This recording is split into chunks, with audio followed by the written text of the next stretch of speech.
few verses, so I'll just read English translations of the first few, and then we can go into the last one, including the Sanskrit. Let's see. I think it was.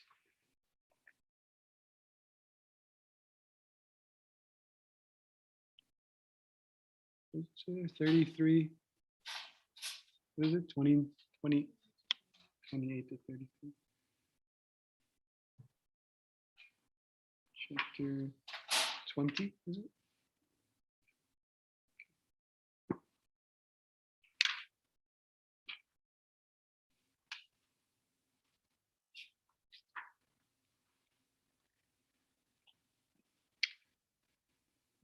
Narayanam namaskritya naram chaiva narottamam Devam Saraswatim Vyasam Tato Jayam Mudhirayat.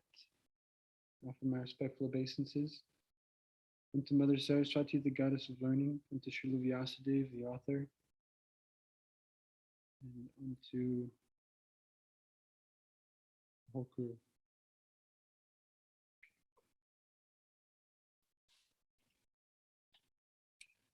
We'll start at text 28.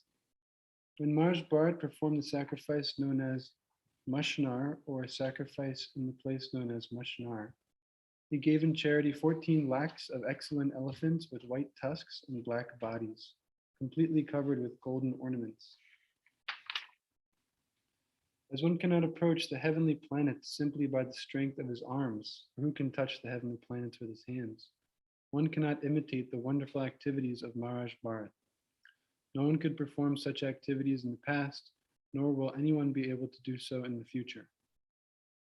When Maharaj Bharat was on tour, he defeated or killed all the Kiratas, Hunas, Yavanas, Pandras, Kankas, Kashas, Shakas, and the kings who were opposed to the Vedic principles of Brahminical culture.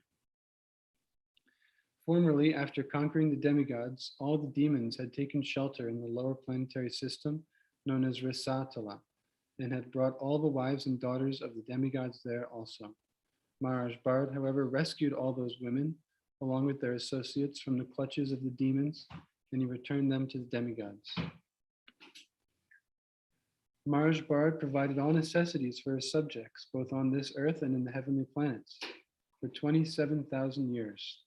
He circulated his orders and distributed his soldiers in all directions.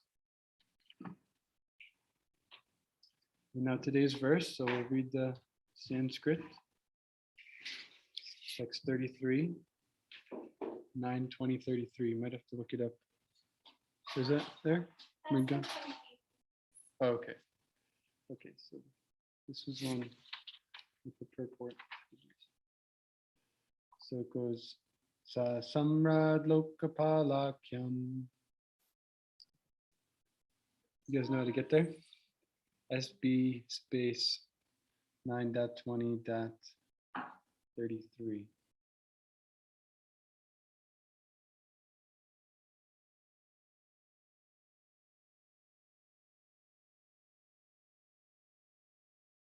Ready? Okay. Sa Samrad Lokapalakyam Aishwaryam Adhiratriyam Chakram Chaskalitam Pranan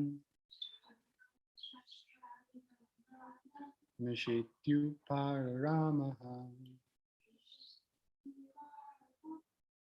Sasamrad Lokapalakyam Aishwaryam Adhiratriyam Chakram Chashkalitam Pranan Mishityu Paramaha.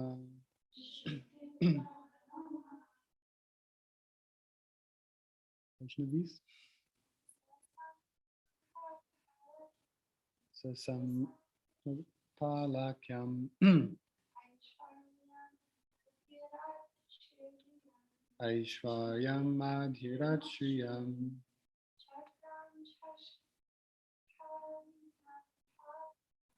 Chakram chashkalitam pranan Mrishyetyu pararamaha.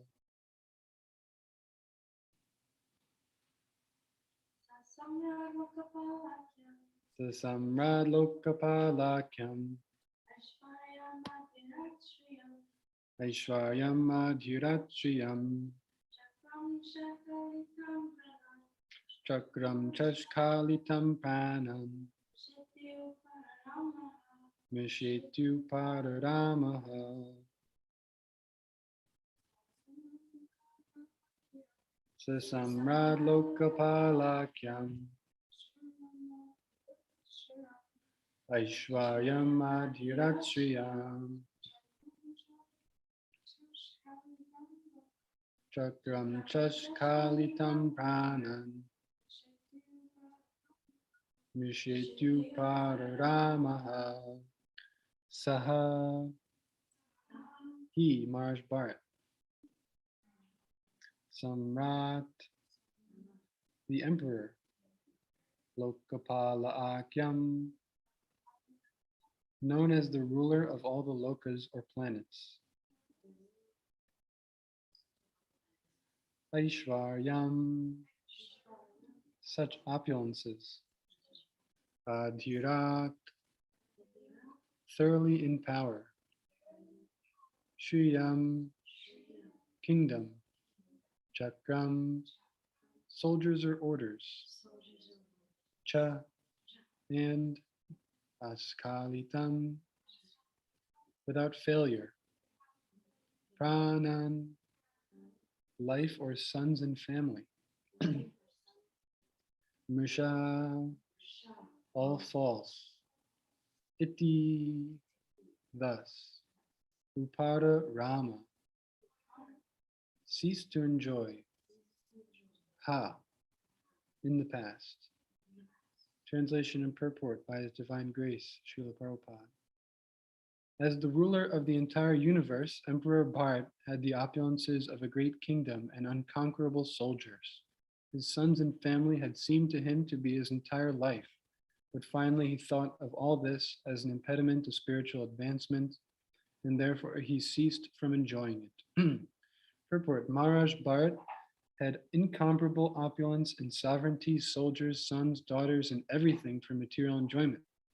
But when he realized that all such material opulences were useless for spiritual advancement, he retired from material enjoyment. The Vedic civilization enjoins that after a certain age, following in the footsteps of Maharaj Bharat, one should cease to enjoy material opulences and should take to the order of Vanaprast. Om Ajnana Timirandasya Gyananjana Shalakaya Chakshurun Militam Yena Tasmai Shri Guruve Namaha.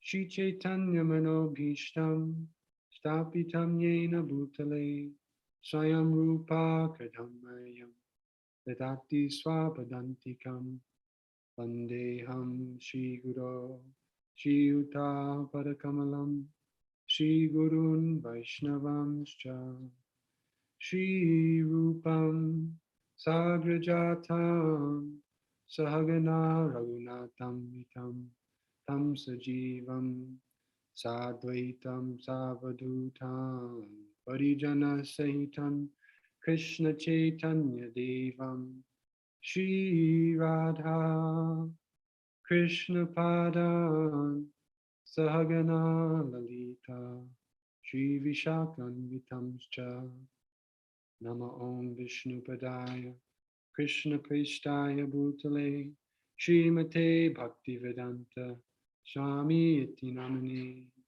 Namaste Saraswati Devi Gauravani Pracharine Nirvishesha Sunnavari Pashtata Deshatine Jai Shri Krishna Chaitanya Prabhu Nityananda Shri Advaita Gadadhar Shivasari Gaur Bhaktivinoda Hare Krishna Krishna Krishna Hare Hare Hare Rama Rama Rama, Hare Hare. Hare Krishna. Welcome everybody to the morning Bhagavatam class. So good to be back here with y'all. And what an amazing set of verses there. One of the things that struck me immediately upon reading it was Bharad Maharaj, who we know is the saintly king of Rajarshi. We hear a lot about those in the Bhagavatam. But there's all these details about how he's killing all different kinds of people. And it's described he has this unconquerable army, and he's just on a rampage, apparently. So then it brings the question up, well, how could violence be spiritual? Right? I mean, because you're killing people. I mean, it seems like the opposite, right? We understand the first principle of spirituality is actually ahimsa, or nonviolence. And so then how could you reconcile that? So the thing about devotional service or genuine spirituality is it's all encompassing in one sense, in that it includes everything. Everything can be spiritualized for the most part. And so violence is one of those things, because ultimately we're in the material world. And so in this material world, there has to be some violence. It's just the nature of the world itself. But what we can do is minimize the violence. And so ahimsa doesn't necessarily mean not violent at all, but it means you're minimizing the violence as far as possible. Right? That's why we're vegetarians. We can't completely eliminate harming other living entities, because we're walking around in the boiling water and we're harming, microbes and all different kinds of living entities.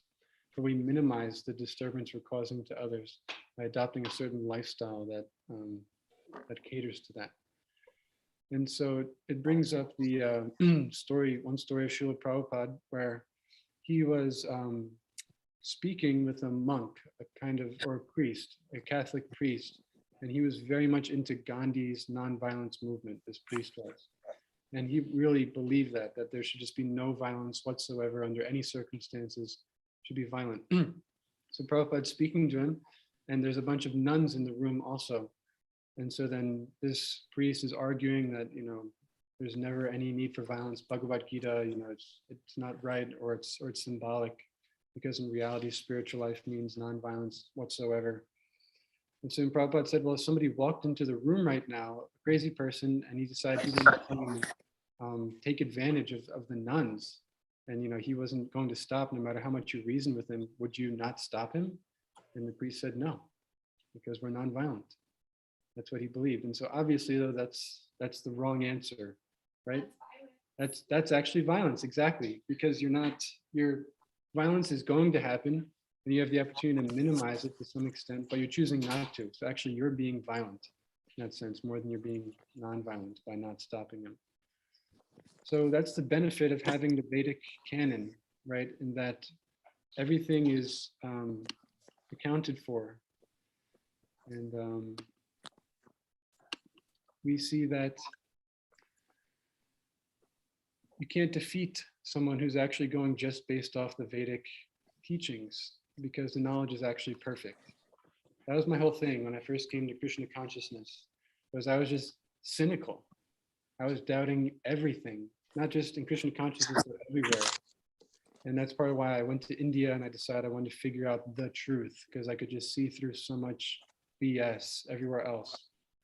Especially in other forms of religion and spiritual paths, I could just kind of detect that there was some ingenuity, or at least they didn't have all the answers, right? There are certain questions you would ask where they would just be like, yeah, we either don't know, or you just don't ask that, or you just can't comprehend it, or something like that. But I knew that that couldn't be the fact, because I understood that spirituality at its core revolved around love. It was something simple at its core. And so because that was the essence, it should translate to the other limbs of whatever the philosophy is, that you can ultimately understand it to some degree. So I was very surprised coming to Krishna consciousness that over time I realized that all of my questions and all my doubts actually had a valid answer. It wasn't that there was any question I would ask where they would be like, yeah, you just don't ask that, or it's inconceivable, or something like that. Everything had a philosophical answer that was both logically satisfying and intrinsically satisfying, where it felt like, yeah, that jives with like what my heart is saying, right? So that's the reason why we speak from the Vedic literatures. We don't make anything up. We simply repeat what we've heard, because as soon as we start to try and make something up, then it becomes flawed. Because until we're on a level of certain level of perfection, then we're always going to be inhibited by different limitations. So Sri Krishna is so kind that he's given us the Bhagavad Gita, which is perfect knowledge, which if we simply hear it submissively and we apply it in our day-to-day lives, then not only will we be on the right path, and we assuredly be on the right path, but we'll actually become purified simply by hearing it. That's how powerful it is. So there's a few verses in that regard. One of the big ones, of course, is Nastaprayeshu Bhadreshu Nityam Bhagavat Sevaya Bhagavati Uttama Shloke Bhaktir Bhavati Naishtaki, which means by regular attendance in classes in the Bhagavatam, hearing the Bhagavatam regularly, and by rendering service to the pure devotee, when all that's troublesome within the heart is completely destroyed, and loving service to the Supreme Lord is established as an irrevocable fact. So this is the power of the Bhagavatam. That's why I read Bhagavatam every day. Not only the Bhagavatam, but so many other transcendental literatures, Chaitanya Charitamrita, Bhagavad Gita, Nectar of Devotion. And it's a fact, just by proximity, just as an iron rod, Prabhupada would say, when in fire for a long enough time becomes red hot. Similarly, by just maintaining proximity to this transcendental sound vibration, we become spiritualized. It's a fact. Krishnadas Kaviraj Maharaj says in the CC, Shunile Karibe Chitter Agyanadi Dosh Krishna Gada Preme Habi Paibe Santosh. Simply hearing submissively will free one's heart from all faults of ignorance. And thus one will develop deep love for Krishna. This is the path of peace. That was another thing that struck me about the Krishna conscious philosophy. You can develop deep love for Krishna. It's not this ethereal thing that you can't really conceive. It's actually, no, you can actually perceive yourself developing love for Krishna, spiritual love. And it's real love. It's actually pure love, which means there's no tinge of what am I going to get out of this, right? That was a big part of why I ultimately came to Krishna consciousness, because as I'm weaving through these different spiritual paths, I could see that the goal is ultimately not up to this real standard.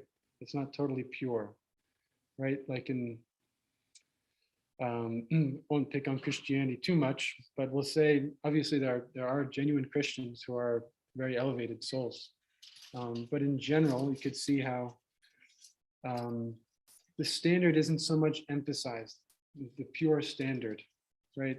Because obviously Jesus wouldn't be sitting back on a Sunday and eating a steak and drinking a beer and watching the football game and smoking a cigarette, something like. He just wouldn't be, right? Not necessarily because any of those things in themselves are inherently bad, so to speak, but just because he's so absorbed in love for God that his every action, his every word, his every thought is reflecting that love. And so he's not doing anything from a platform of what I'm going to get out of it. But that is not so much emphasized, at least at the Sunday masses I've gone to, usually on Christmas and Easter, my family. But, they cover the basics, be kind to your neighbor, and, don't lie, don't cheat, don't steal. And if you do that and you pray to God and you offer some worship, then you might get a nice car, or you'll get a nice job or something. But here, we understand the Krishna conscious philosophy that it's tatenu pam susamiksamano pugyane vatma kritam vipakam, which means even if you don't give me anything, right? Even if I have to suffer the reactions of my impious deeds, still I'll worship you. And the idea is by that worship, by that surrender, by that humility, no matter what, in any circumstances, even in adverse circumstances, then one becomes qualified to enter the kingdom of God, right? Not that I'll worship you and then maybe I'll get something out of it, but no, even if I don't get anything, even if I endure hardship because of my worship to you, still I'm going to do that, right? That's actually the highest thing. We see that in the last verse of the Shikshastakam. Ashli Shiva Paradatam Ashlishava paratam pinashtam marmahatam kurotu va yata tata va vedata tu lampato mat prananatas usa eva na pradaha, which means even if you handle me roughly by your embrace, still I know no one but you as my Lord, and you shall remain so, no matter what. Right? This is pure love. This is the real thing. This is pure. It's not something you hear about every now. I mean, you don't hear about it at all, basically, especially in songs and movies and stuff where they talk about love, so to speak. But this is the real deal, where it's no matter what, even if you handle me roughly, even if you leave me alone and you neglect me, still, I just want you as my Lord. That's real love. And the fact is, though, that Krishna has that kind of love for us. Also, it's described in the 17th verse of the Bhagavatam that Krishna's, the second canto, second chapter, 1-2-17, Shinvatam Swakata Krishna.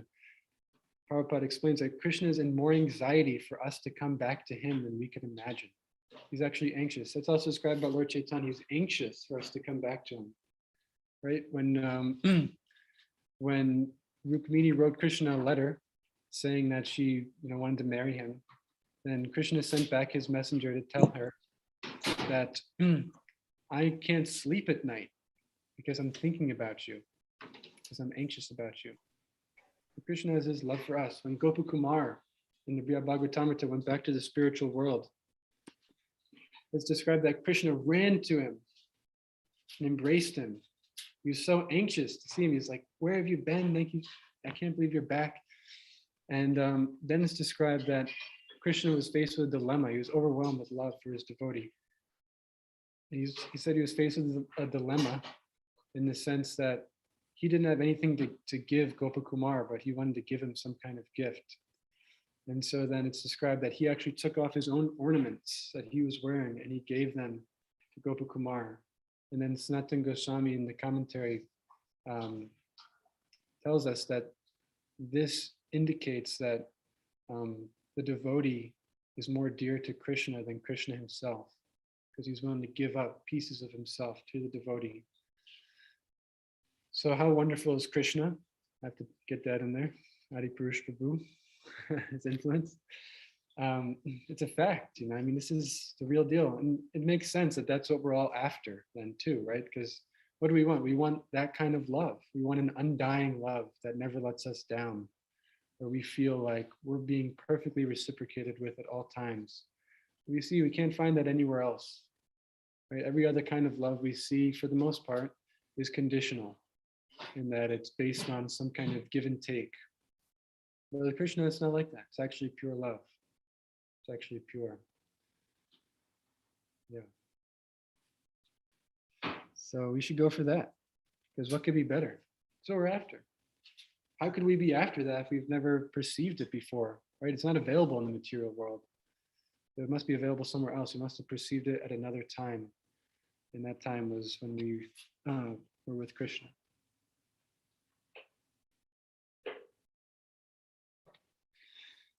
So then the question is how to achieve that love, of course, right? So we already heard hearing from the Bhagavatam, hearing from Bhagavad Gita, the revealed scriptures, and engaging in Sankirtan. Of course, that's the Yuga Dharma, meaning that's the prescribed method in this day and age by which we can actually attain perfection. So it means congregational chanting, spreading the holy names to other people. That pleases Lord Chaitanya, because the thing is, this kind of pure love that we're discussing, at least in its highest degree, was never available in this kalpa, in this day of Brahma, which means 1,000 Divya Yugas, or 4,300,000 times 1,000. So it's not available up until just this past 500 years, when Lord Chaitanya came to give it. And just got Lord Chaitanya is in the mood of an avadut, in the sense, or Lord Nityananda and him, they're in this mood of giving freely without considering anyone's qualification. They just have this ecstatic mood about them. Similarly, like, when someone might get drunk, then they're willing to spend all this money to just give and give. They're very liberal in a sense. So Lord Chaitanya and Lord Nityananda describe they're intoxicated by this prema, by this pure love, this ecstatic rus. And so because of that, they're giving freely this pure love.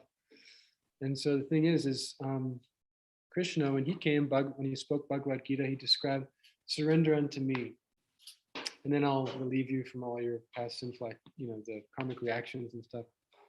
But with Lord Chaitanya, he says, he doesn't demand. He's very kind. He says, just chant Hare Krishna, please. And if you do, then we'll take that as surrender, and you can attain the highest thing. So chant Hare Krishna, share it with others. Described one Brahmana when Lord Chaitanya was doing his rounds around India. He came upon a Brahmana who asked him, how will I stay Krishna conscious? How will I remember you once you leave? Because I'm a family man and I'm busy, engaged in so many different activities to maintain my family. And Lord Chaitanya says, just tell everyone you meet about Krishna. So it's actually a lot of fun telling people about Krishna. You never know what's going to happen. Right, Belle? You have some experience? You have any you'd like to share? Well, most people think that I'm like going down some crazy rabbit hole. Yeah.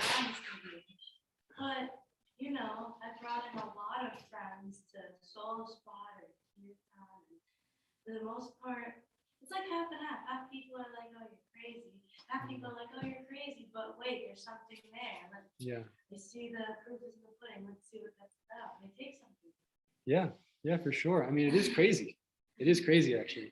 No meat eating, no illicit sex, no gambling, no intoxication. That's nuts. God's blue. God's a person. God's a little boy, coward boy. Yeah, he's having trouble standing up when he's a baby. His legs are wobbling. It's nuts. Yeah. But it's so ecstatic. The thing is, the more you get into it, the more you could see how it actually all logically so beautifully harmonizes. And you could see, and I mean, in terms of this love, right? That's what we're talking about. Even like the gross materialist will say that, yeah, the goal of life is to love, I know that love is the highest thing. And that's ultimately why they're after money, why they're after sex or whatever it is because they want to experience that love, that adoration from others. And then, okay, so what's the highest manifestation of that love? We understand it's with Krishna, right? It can't just be with matter because matter comes and goes, and it's not ultimately satisfying. You're just satisfying lust. Of course, that can't really be satisfied. And it can't be some energy, right? Because you can't lovingly exchange with an energy. It's just like an amorphous kind of thing, right? So then the highest thing to actually exchange love in the highest degree, it requires a personality. It requires somebody you can actually exchange love with through activity, through service. Not to say that there isn't any love elsewhere necessarily, but the highest love requires this kind of form. Krishna as a baby, Krishna as a youth, where you can actually see somebody and interact with them and serve them. And we understand that. I mean, even just in our own practical experience, maybe we felt some sense of, so-called love, like in a crowd, love for a nation, love for an entity, a greater kind of idea. But even more powerful is, a love for a personality, for a person in particular. And so then the greatest personality must be the one who we can exchange the greatest love with. And so that greatest personality is Krishna. So how wonderful is Krishna? So, yes, so hearing Bhagavatam, Bhagavad Gita, engaging in Sankirtan, telling other people about Krishna in a way that's palatable, that's fine. But then the real secret sauce is the mood in which we do these things, right? It requires that submissive mentality, that humility, especially while chanting. Otherwise, it's very possible to go on for an entire lifetime or even many lifetimes chanting Hare Krishna, doing some service, but not making so much advancement. If we're doing those things without the proper humility, without the proper honesty and submissiveness and sincerity, then some progress will be there, but it will be slowed in a sense. And so then what is that attitude? Bhagavatam describes it again and again as honesty, just being honest. So it's described in that same verse we mentioned earlier, Shunvatam Shakata Krishna Punya Shravana Kirtanam Dantaksto Bhadrani Vidhunoti Sarhitsatam. It says, Shri Krishna is the Paramatma in everyone's heart, and the benefactor of the truthful devotee cleanses the desires for material enjoyment from the heart of one who has developed the urge to hear his messages. But that qualifier is there in the beginning, very important, the truthful devotee. And what does being truthful actually mean? It just means, not being duplicitous, like being humble.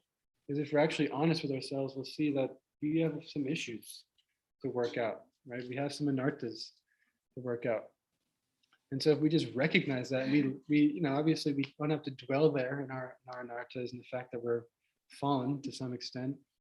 But if we understand that and we chant with that understanding, our devotional activities are motivated by that understanding, then a lot of progress can come because we're actually in the right mood. And of course, Lord Chaitanya says, Trinadapi Sunichena, Kudor Api Sahishnana, Amanina Manadina, Kirtaniya Sadahari, which means one who chants the holy name, Lord, in a humble state of mind, thinking oneself lower than a blade of grass, more tolerant than a tree, ready to offer all respects to others and not expecting any in return. They can chant the holy name all day, which means they have a taste, right? You can't chant the holy name all day unless you have a taste for it. So by developing this humble attitude, then we get a taste for chanting. And then in that state, then we make rapid progress. Because then it's really coming from the heart. We're connecting with Krishna. We're directly in contact with Krishna. So this is possible. We can actually contact Krishna. He's a real person and he loves us. And we can actually develop our love for him by chanting in this proper mood and just being honest. So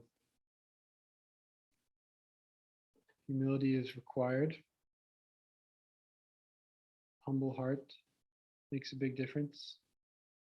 And then lastly, not criticizing others. That's huge. We understand we criticize devotees and it's considered the mad elephant offense, which means our bhakti garden is stomped out by an elephant. We had to start all over again. Very important. But it says in Chaitanya Bhagavat that even if one criticizes an ordinary living entity, even if one offends an ordinary person, then all of his worship is useless and he has to suffer great pains. It's very important. Right? Krishna says in Bhagavad Gita chapter 12, how one should be a kind friend to all living entities. So important. One's very dear to him, who's just a kind friend to all living entities.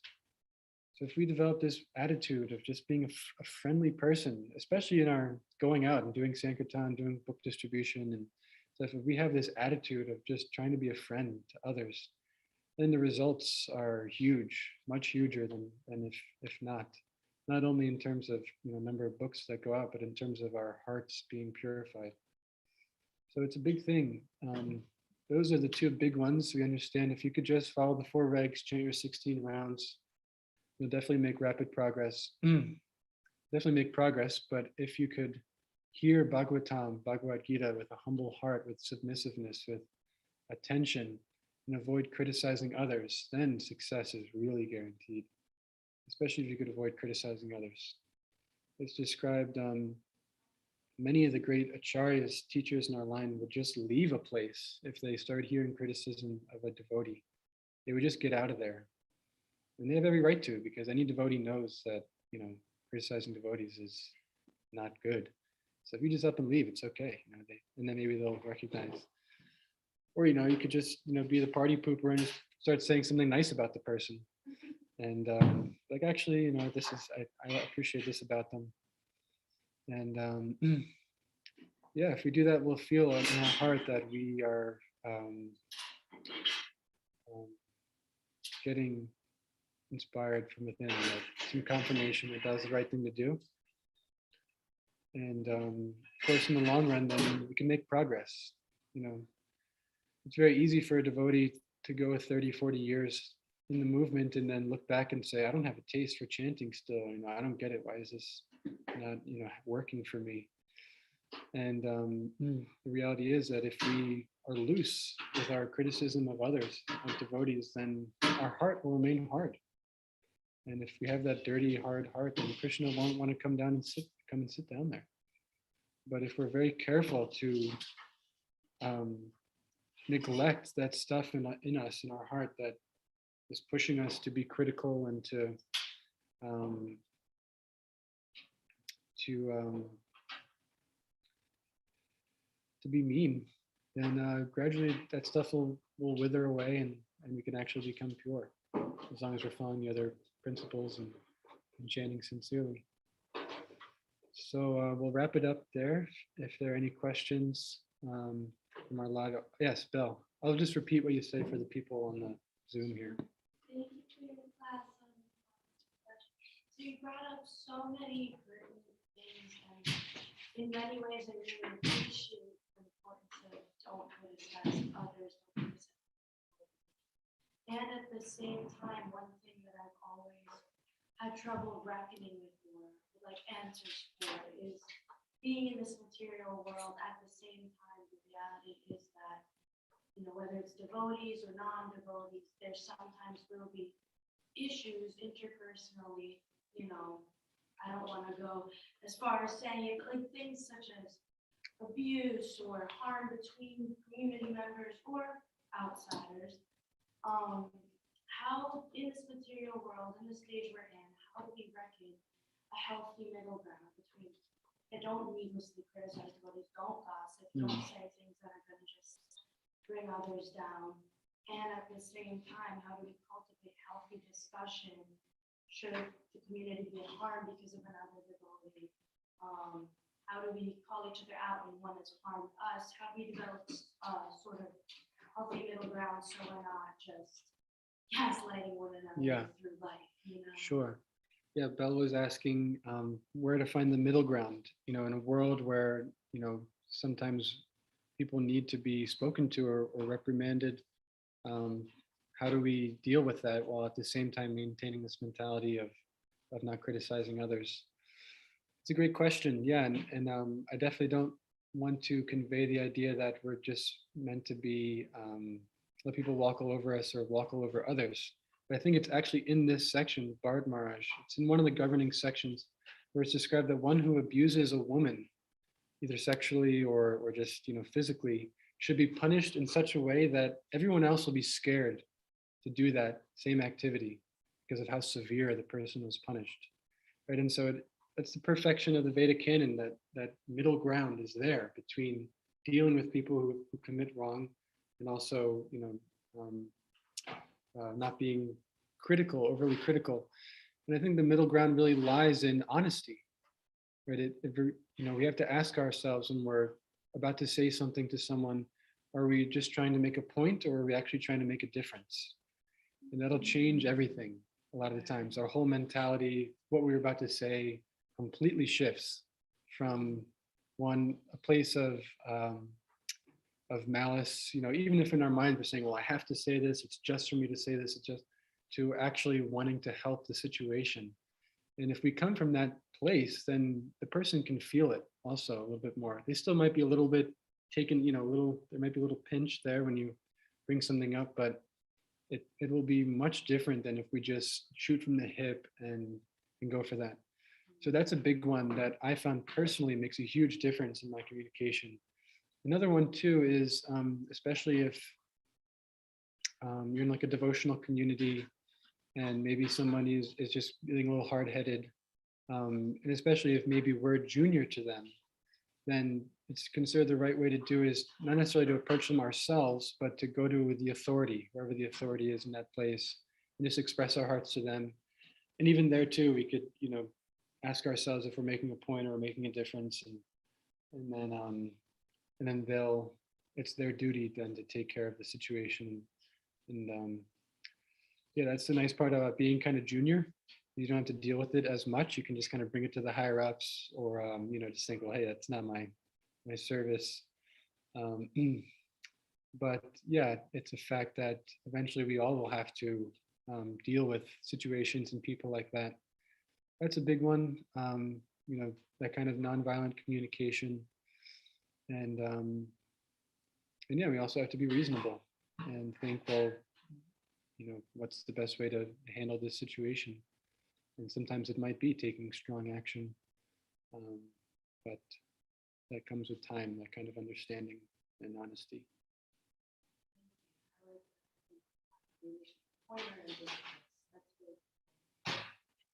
Honesty.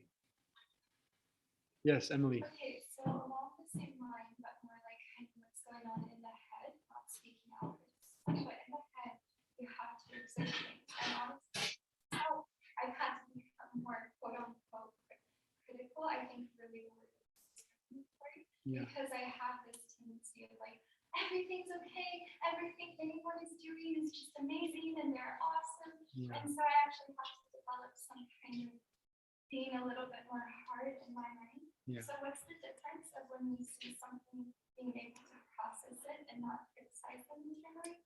But like, what do you do with that when you know something's wrong? Yeah. Where do you put it? How do you? Yeah, I think just don't dwell on it too much.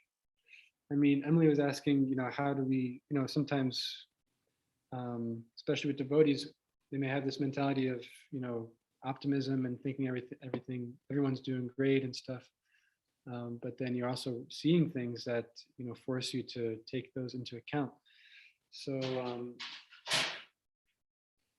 yeah, the idea is there's obviously a difference between that, between just seeing something and noticing it, and actually thinking badly of somebody who may or may not be doing something bad. But in your case, in the case of actually noticing something blatant that you have to register, I think at least with me, I just try and just recognize it. They go, it's okay. And I understand, I see the situation, but not dwelling there too much and start thinking so badly about the person. But I just think about myself. I'm like, I'm super conditioned. I have anartas out the wazoo. So I don't really have a place for dwelling on their anartas. And yeah, I just think about myself and just think about how, I have so many things wrong with me. And so I don't really have a scope for criticizing others. And even if I didn't, like Bhakti Siddhanta Saraswati Thakur Maharaj, he would say that, yeah, I have no time for thinking about the shortcomings of others because I have so many shortcomings myself. But still we register them, still we take those into account, and we just understand maybe for a later date when we may need to recall them in a certain situation, not to speak necessarily, but to, if we find ourselves in a situation where, we need to associate with them or something like that. Yeah, like Prabhupada gives the example of the crocodile and the monkey. Now the monkey was in the tree and the crocodile comes over and he says, hey, we want to bring you for dinner at our place, me and my wife. And so the monkey is like, okay, great. So he jumps on the back of the crocodile and they're going across the pond. And then once they're like about midway, then the monkey's like, hey, what are we going to have? And he's like, we're going to have your heart. And he's like, oh no, you tricked me. And the monkey's like, oh man, well, it's too bad. I actually left my heart back at the tree. So you have to take me back. I can get it. He's like, oh, okay. And so he brings it back. And of course, the monkey gets up and leaves and says, see you later, alligator. And so the moral of the story, though, is you can associate with people, right? You can be in proximity to people who maybe you don't have full trust in or full faith in, and still be friendly even, but you don't give them your heart at the same time. You maintain a level of official, being a level of official dealings in a sense. But still say all glories, like Arjuna Prabhu, he's always saying about everybody, great soul. He's a great soul. No matter what he's done or whatever, situation is coming up, still he's a great soul. He's chanting Hare Krishna. So yeah, and that's good with devotees. With regular people, I usually just think of them oftentimes as more like kind of childish. They're kind of like kid-like in the sense that they really just don't know that much about, what's right and what's wrong and how to deal in the world just because no one really taught them yet. They're still like in a very immature level of their advancement and the ultimate, scope of life. So I just try and think of them as, as just kind of like kids, they just kind of, they haven't gone to school yet, so they don't know basic math. And that sounds kind of condescending, but but it's not. It isn't though, in the sense that I'm not thinking necessarily like like they're stupid kids, but just like they're on their way. They're just developing like everybody else, and it's okay. So, but in terms of not developing an overly critical mentality, one time someone asked my spiritual master, how do you avoid that cynicism that can arise, especially when living in a community and you're seeing people and they're dealing. And he told him to chant heavy rounds. Chant heavy rounds, that's the secret. So I think it's about that time. And so we'll wrap it up. But thank you everybody for tuning in. And I'm sorry for missing any questions in the Zoom room. But thank you all for coming.